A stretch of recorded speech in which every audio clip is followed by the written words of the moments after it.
Ready start. परिचय. भारतातील संस्कृती व भिन्न भिन्न चाली, रूढी, परंपरा, धर्म, पंथ इत्यादीमध्ये विविधता असल्यामुळे अनेक प्रकारचे सांस्कृतिक कार्यक्रम उदयाला आले. या कार्यक्रमातूनच करमणूक व मनोरंजक कार्यक्रमाची उत्पत्ती झाली असावी. मानव हा सामाजिक व बुद्धिवर्धक प्राणी असल्याने लोकांना स्वतःची व दुसऱ्याची करमणूक व मनोरंजन करण्याची पद्धती विकसित करावी लागली. परिच्छेद. प्रथम व्यक्तींना स्वतःच्या मानवी मनाचा अभ्यास करत असताना अन्न, वस्त्र, निवारा, आरोग्य, शिक्षण यातूनच मानवाच्या मनाचा विकास होऊ लागला. त्यातून मानवाला नैसर्गिकरित्या बोलीभाषेतून शब्द, कोठे शब्दापासून करमणूक व त्यातून मनोरंजन अशा कला अवगत झाल्या. या कलेच्या माध्यमातून आता मानवाला भरपूर पैसाही मिळू लागला. तसे या क्षेत्रात सर्व माध्यमाची आपली पकड घट्ट केली आहे. आज व्यक्तीची जीवनशैली पूर्णपणे बदलून गेलेली आपणाला दिसतच आहे.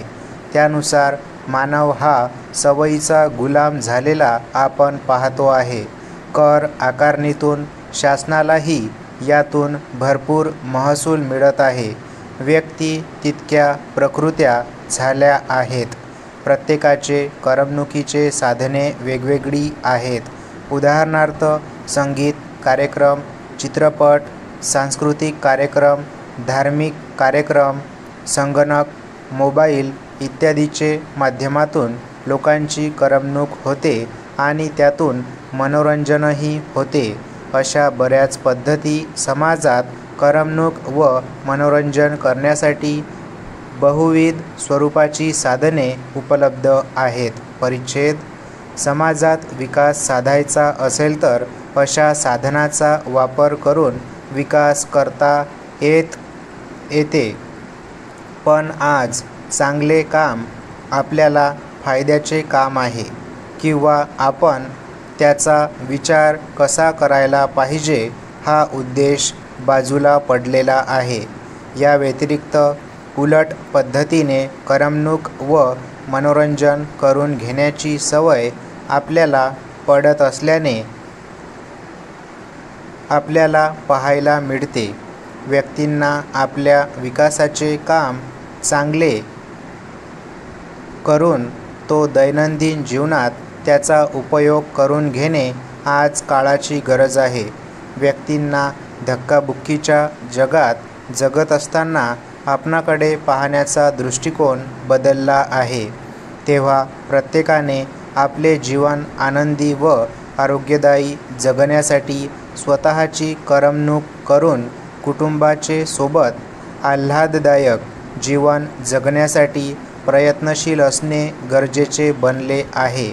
सातत्याने संसाराचा गाडा ओढत असताना आपल्या जीवनाचा आनंदही मिळवून आपले ताणतणाव कमी करण्याची कला जोपासणे उपयुक्त ठरणार आहे. मनोरंजनातून आपल्याला आनंदाची भावना मिळते. काही वेळ आपण तो उपभोगला पाहिजे. त्याचा वापर आपण दैनंदिन जीवनात करून घेऊन आपल्या सकारात्मक आयुष्याकडे पाहण्याचा मार्ग बदलून आपले आयुष्य चांगले जगण्यास शिकावे. स्टॉप.